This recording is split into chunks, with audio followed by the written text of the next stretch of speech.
मुलांनो, बऱ्याच वेळेला एखादा पाडा पाठ करत बसायचं, घोकंपट्टी करायचं, पाडा म्हणायचं, हा कार्यक्रम सगळा आपल्याला काय जाते माहिती का, किचकट जाते. जातं का नाही?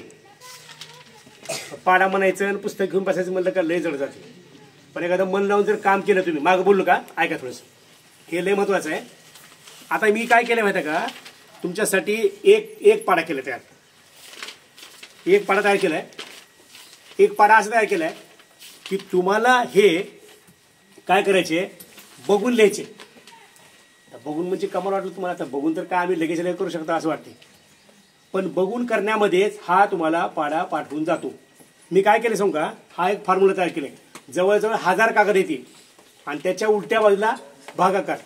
त्या दिवशी तुम्हाला सांगून दिलं होतं मी इथं. इथं तुम्हाला कागदावर लिहून दिलं होतं, म्हणजे या फळ्यावर लिहून दिलं होतं आणि कागद देतं म्हणलं होतं. पण मधीच काय झालं, मध्ये ट्रेनिंग आल्यामुळे काय झालं, गॅप पडला. आता हा कागद इथं बसलेले 25 लेकरं आहेत आणि तिकडल्या ग्रुपमध्ये काय आहेत लेकरं. मी आणले 30 कागद, आणखीन जेवढे पाहिजे तेवढे देतो मी. पण दिलेल्या कागद तिकडच काही लेकरं घेऊन जातात बरं का. इथं बसल्यानंतर गुणाकाराच्या जेवढ्या संकल्पना, भागाकाराच्या जेवढ्या संकल्पना, विस्तार करण्याच्या जेवढ्या संकल्पना, अक्षरात लिहायच्या संकल्पना जेवढ्या आहेत त्या सगळ्या कट करायच्या. आता बघा इथं सुरुवात काय केली मी, बेचा पाडा बरं का. बेचा पाडा तुम्हाला सगळ्याच येते, परंतु काही मुलांना येत नाही. पण ना काही ना पाडा येते पण गुणाकार येत नाही बरं का. ज्यांना गुणाकार येते, पाडा येते, त्यांनी पटकन करून टाकायचं बरं का. ह्याच्यामध्ये 2-3 फायदे आहेत. ज्यांना बेचा पाडा येत नाही त्यांना पाठ होऊन जातो. ज्यांना गुणाकार हाच्याचा येत नाही त्यांना हाच्याचा गुणाकार येतो. ज्यांना शून्याचा गुणाकार येत नाही तेही येतं.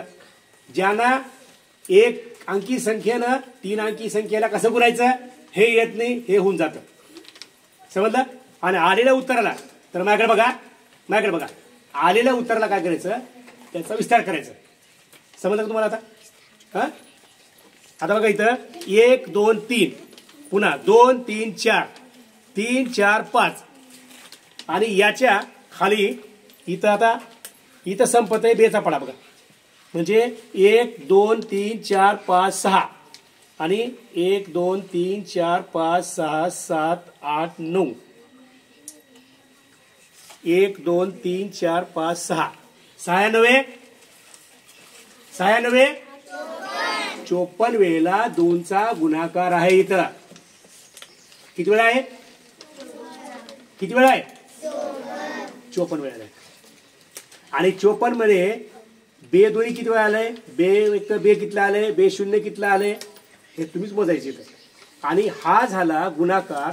आता याच 2 काय करायचं, दिलेल्या समसंख्येला भागाकार करायचा बरं का. हा कागद तुम्हाला उद्या देतो मी, कळलं का नाही.